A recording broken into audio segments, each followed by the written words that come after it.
Hey everybody, it's me, Tayo. I honestly didn't think I'd be making one of these this week because I thought that My Hero Academia and One Piece were both on break. Somehow a My Hero Academia chapter slipped past me. I don't know if it was last week or what was going on there, but yeah, I completely neglected to read 339, which may actually be a good thing because One Piece is on break this week, so I have nothing to react to there, so I figured might as well get caught up on My Hero Academia, because these videos seem to be, well, slightly more popular than the One Piece videos, so that's good. So, as I usually do, I'll be summarizing the chapter I've already read in advance of this video, and then I'll be giving you my reaction for the newest chapter that came out January 3rd or whatever. As you can see, I'm not alone. I've got my friend Marina here. Introduce yourself, Marina.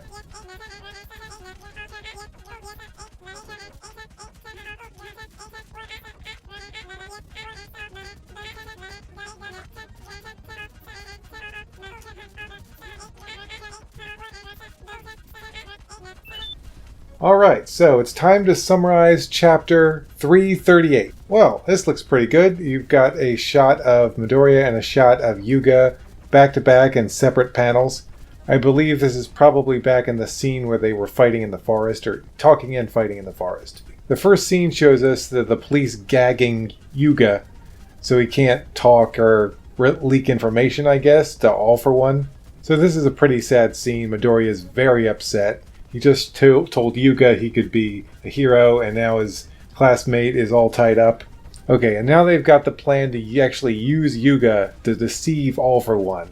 Hey, check that out. It looks like we finally get to see Mike. Mike finally showed up. Hold up, slow your roll, kiddos. Jumping the gun much? A crime's a crime, and I hate to say it, but you bunch are the biggest victims here.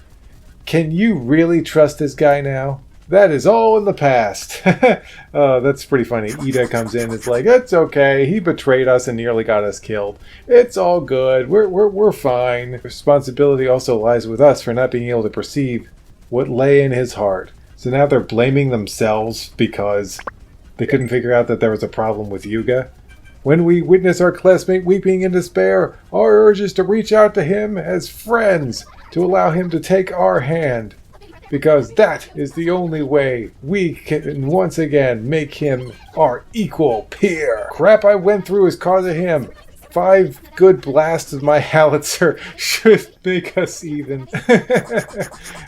Typical Bakugo. Aoyama, you thought you were helpless against All For One, yeah? That's why you obeyed. But things have changed. Yeah, okay, let's keep on. It's like basically all the class saying it's okay. We forgive you for what you did to us, even though he really did a terrible thing.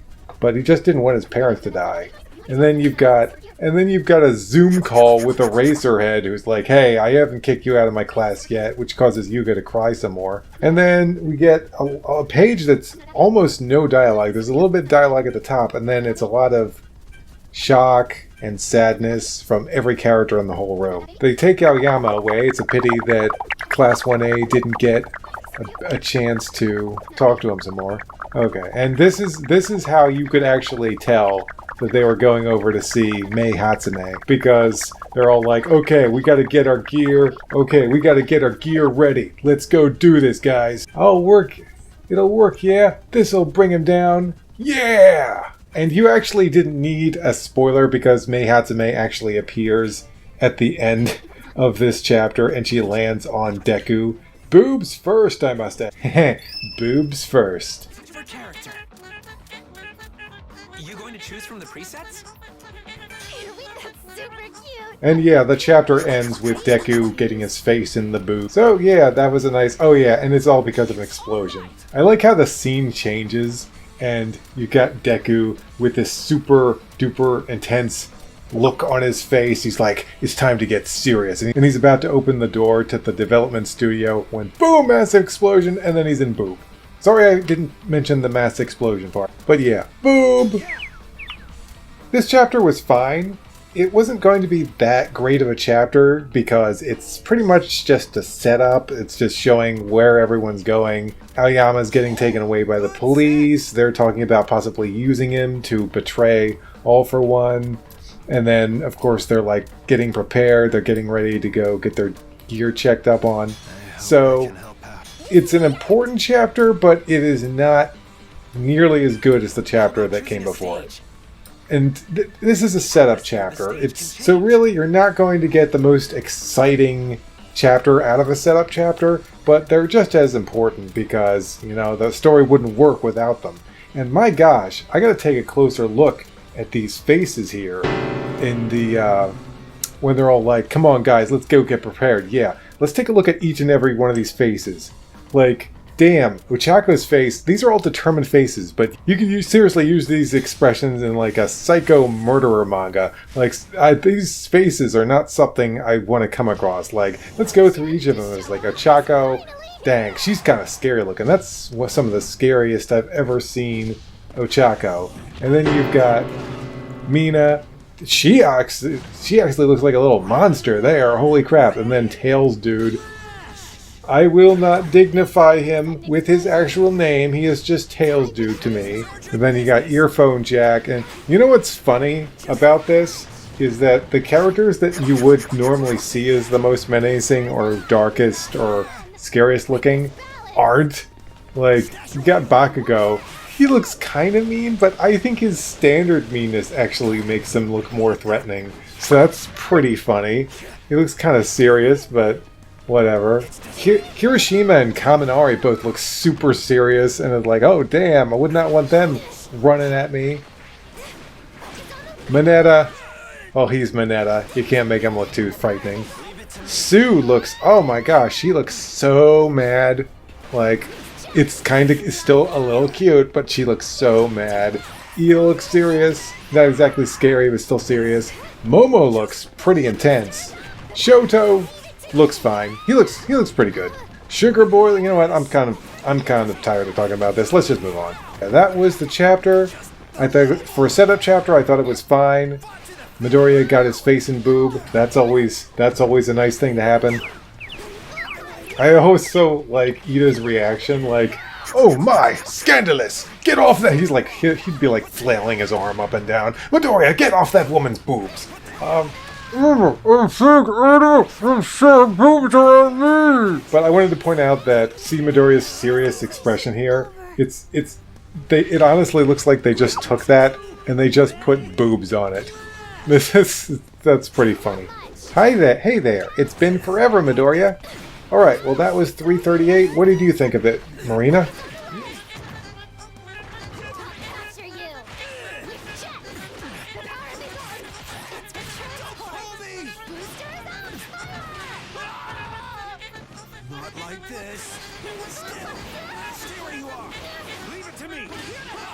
It certainly was boobtastic. Wow, what the heck is going on with this chapter?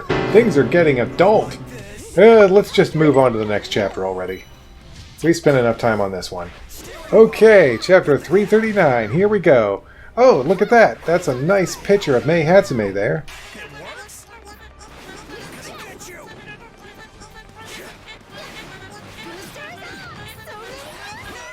Yep, alright. First major page. Here we go. How's it hanging? And what can I do for you? My danger sense didn't activate. I was caught off guard. Caught unawares by the bosom? Hatsume! We have come to you today to request costume repairs. Why not put in a request to the item agency like usual? The agencies are, well, there's been disruptions to the typical exchange of goods and services these days. We now need to rely on the support courses. You don't say! Well, that makes sense. Huh?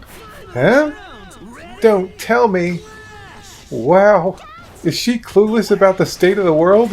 Oh, jeez. Dang Mei Hatsume. She's been in her little bubble concocting all kinds of inventions. Has she even noticed that the world is in total chaos? Hatsume, I swear, what is it with you and explosions? Costume repairs, come on in. Support Course Studio Overseer, Power Loader. Hey, Power Loader, it has been a while, my friend. Whoa, damn, look at this place. It's a disaster.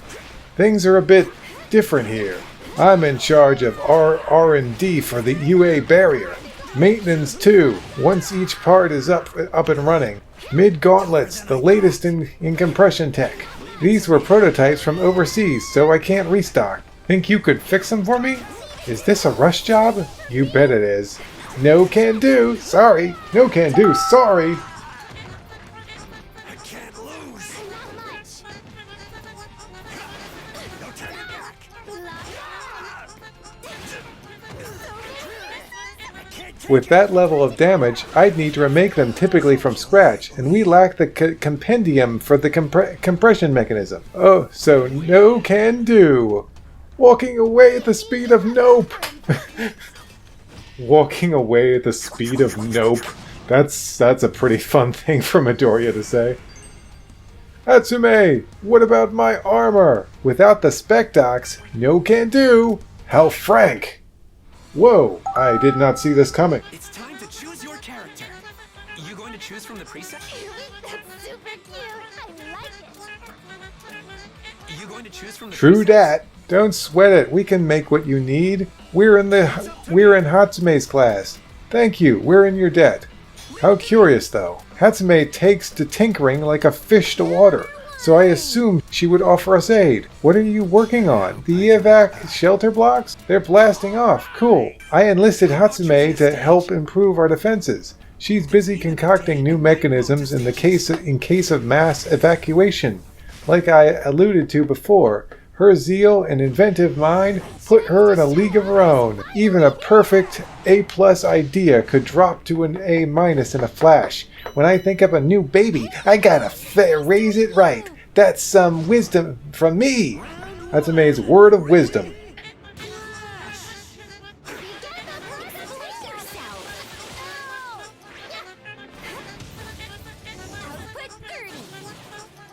Okay, calm down. Okay, moving on to the next page. I get it. No wonder you're paying no mind to the outside world. You're laser focused on your beloved inventions. You're pretty amazing, Hatsume. Don't be dense, Midoriya. As dense as high-density polyethylene. Excuse me? I don't get it. Of course I'm aware of the nasty predicament you heroes are facing out there. We may not be fighters, but just like how you guys are trying every trick in the book to protect as many people as possible, we are tackling it on our own. Inventing stuff is how the support course does heroes. Wow, I'm pretty impressed.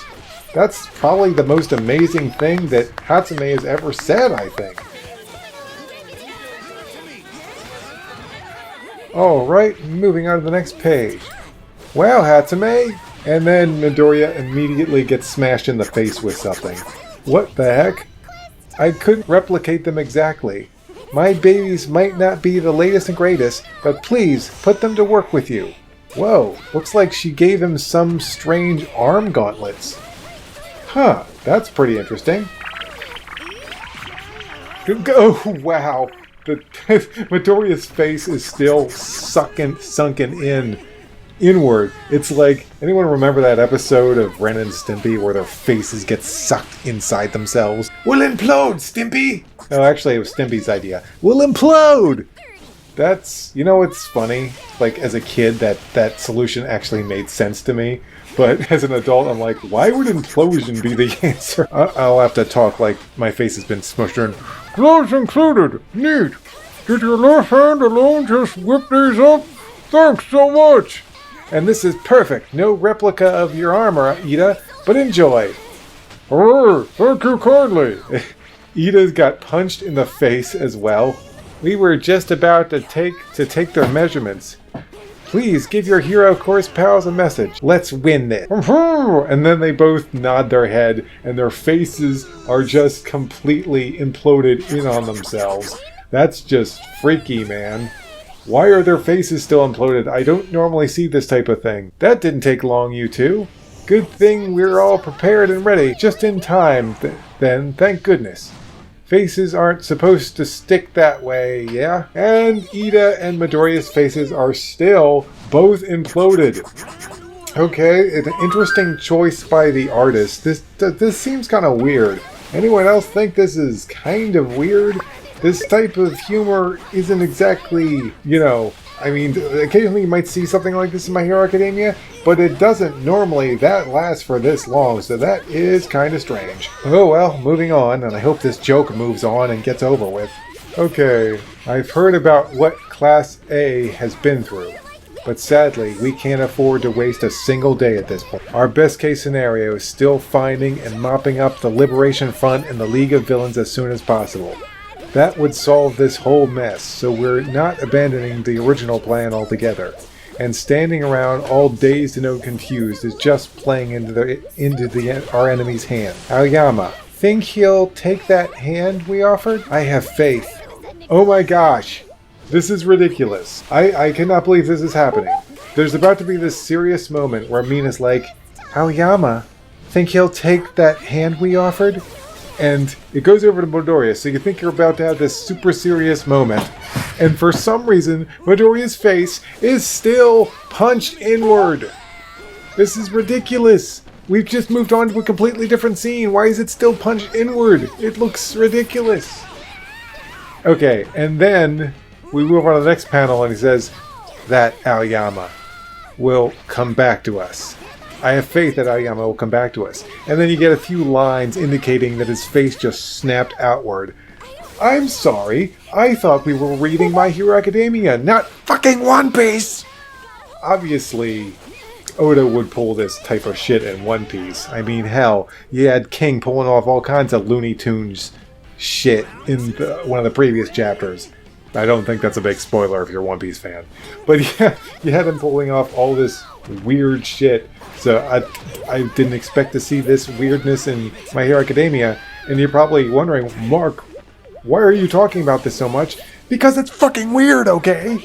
This is not the type of thing you see in My Hero Academia that much. It's just bizarre, honestly. But I'll stop talking about it now. It's just weird. Okay, so moving on. Bakugo responds with, assuming he ain't whammed by some kind of curse, I think it'll be fine. Because he has always had his sights set on the man he wants to be, more than any of us. Okay, people, let's move! Midoriya is at the center of this operation. Class 1A of UA's Hero Course. Search squad assemble. Meanwhile, in the Kansei, I kept reading it as the voice, but it's just a narration. Meanwhile, in the Kansai region, wonder where this is going. Anyone hurt, Sun Eater? Oh my goodness! It's the big three. Are we finally gonna see the big three? We haven't seen them since the War Arc. Has it really been? Yeah, it's been since the War Arc that we saw these guys. Anyone hurt, Sun Eater? Nuh-uh. Yeji! Thank y'all so much. Hard to believe those dang villains started tossing their weight around here in the boonies. Well, you folks can rest easy now. We'll get you on over to Shiketsu High. It's a real sturdy fortress, solid as UA even. But I don't know why I read it like that. That's it's kind of weird, but whatever. Thank you, young man. Can you at least show us your face? Nope, no thanks. But fewer people means much less intel. We're in a tight spot. You know what this means? Gone are the days of slinging sneak attacks and raids at each other. Now it's the opposite.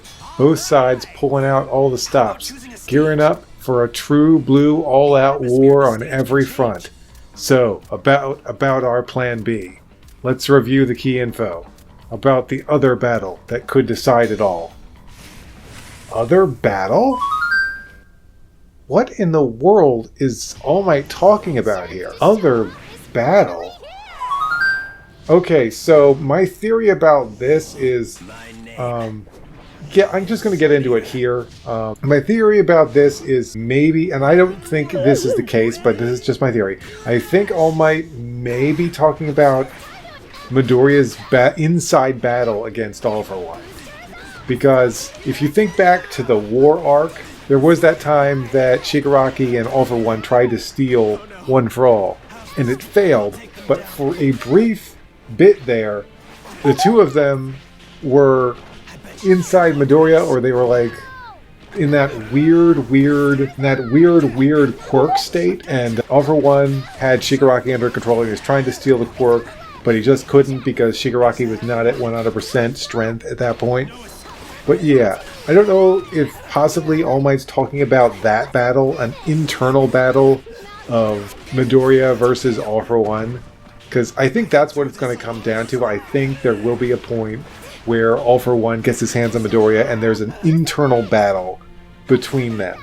I could totally see that happening, and that would be really cool, because then you could have two battles going on at once. You could have Deku versus All For One and Shigaraki, and maybe the Vestiges as well, in an internal conflict. Meanwhile, outside you could have all the heroes and villains fighting. So yeah, I think that would be really cool, and I hope the story goes in that direction. But that was the end of the chapter. I thought it was pretty good. It was, once again, a setup chapter, of course, but we're going to be getting a lot of those because this is basically the final bit of training that's going to occur. This is the last bit of academia in My Hero Academia.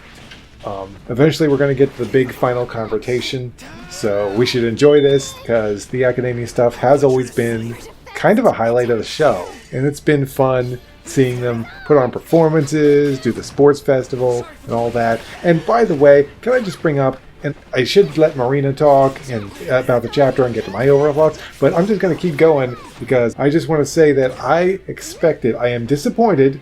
Yes, I am disappointed we did not get another sports festival. Because if you think back to when the sports festival happened, Aizawa promised us that there would be a sports festival each year that they were in UA. So I was fully looking forward to 2 more sports festivals and seeing how far they'd come. Though, now that I think about it, Deku wins. I mean, think about it. We've seen him take on some crazy villains during that solo arc, and he's just come such a long way. It's just, I don't feel like most of the students would stand any chance against him. Bakugo, maybe, and that's even a stretch. He's just so ridiculously powerful now, so where the story has gone, there's no way it would really work, but that's not where I thought the story was going. I thought it was going to be a little bit more of a slower story we're going to see each year. And we didn't even make it to the second year, man. They got through their first year and it's like, all right, we're second years. And we didn't see a single class. We got to see them in their little work studies, so that was pretty fun. But yeah, I really wanted to see another sports festival. But oh well, I'll get over it. I'm not that upset over it. I just thought the story was going in a different direction. And I thought this story would be longer. But yeah, okay, Marina, I'm done talking now for a bit. What did you think? Quickly! I got you! Leave it to me! I'm counting on you. Output 30. This'll help. I'll take them down.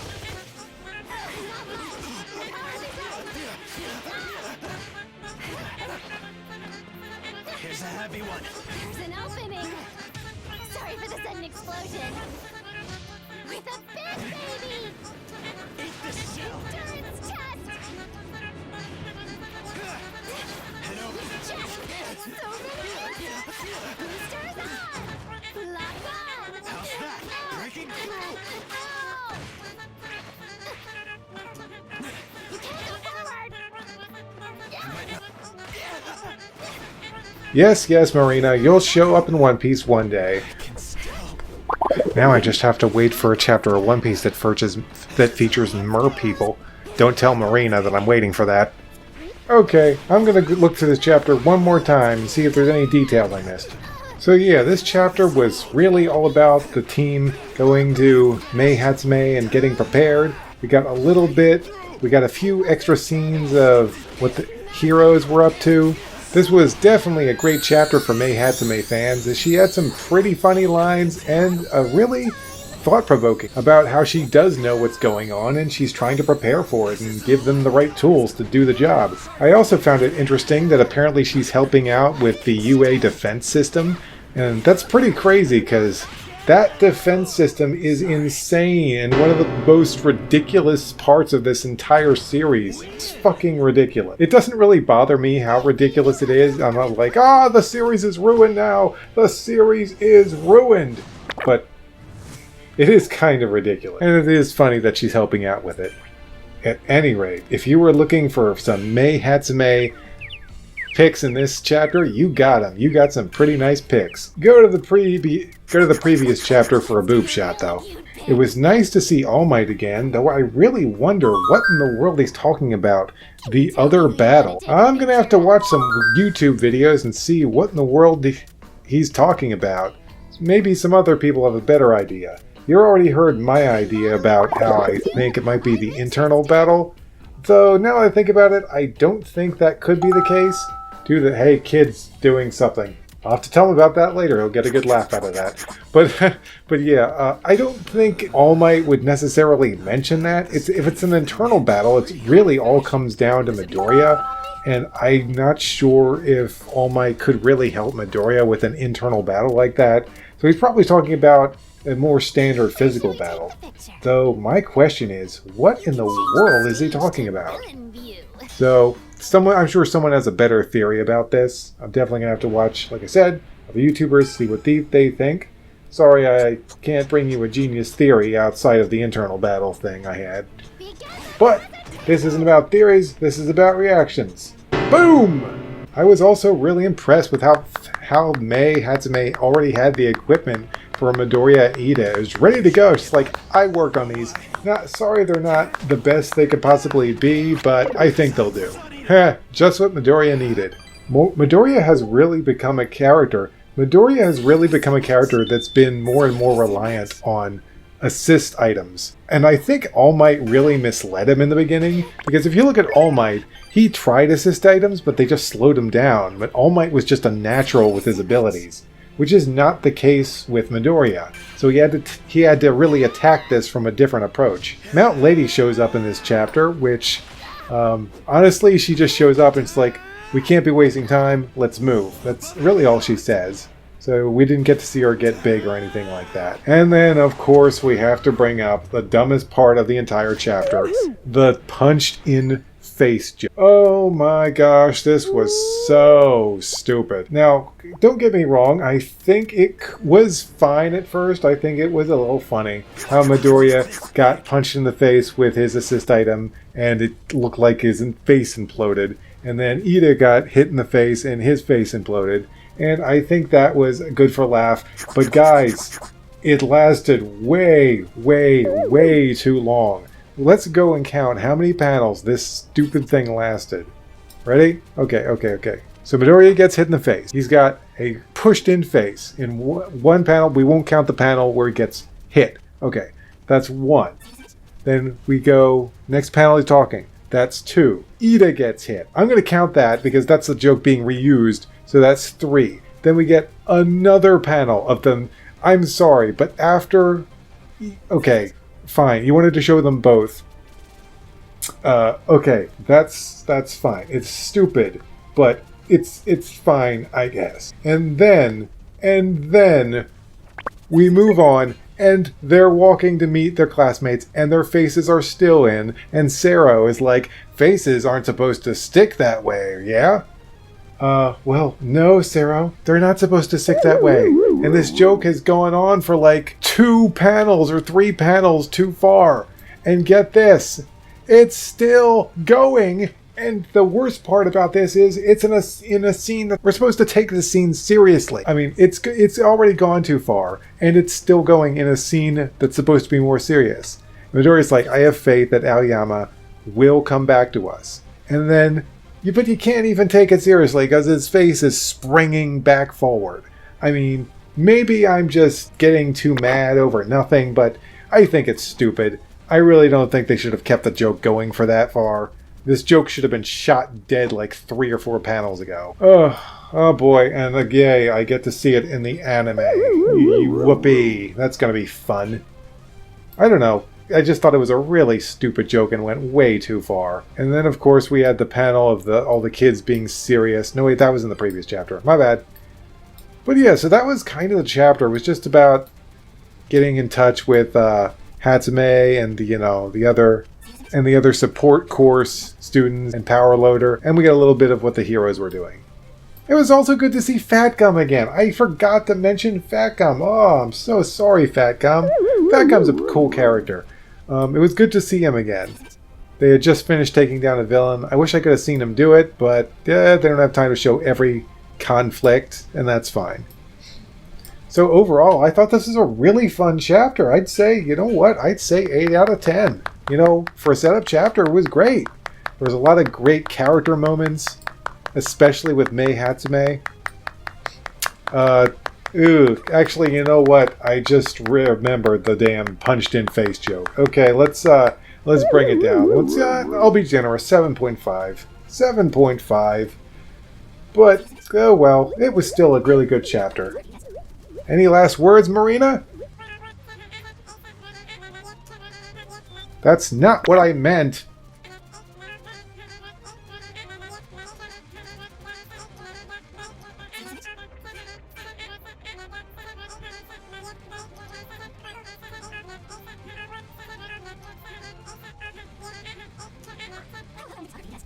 What are you talking about, Marina? She left me! Oh gosh, well, I guess it's just me here now. Jeez, I wonder where she went. Well guys, that's it for today. I thought the chapter was a lot of fun. I will say this much, I'm going to be very sad when this series ends. But, at least it'll have been a really fun ride while it lasted. Thanks for watching, and I'll see you next time for more One Piece vids. And this, eventually. Hey guys, I just entered Marina's house and I'm trying to see why she left so suddenly.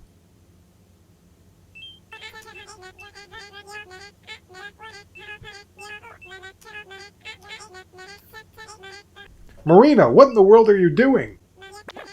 Oh shit! Oh shit!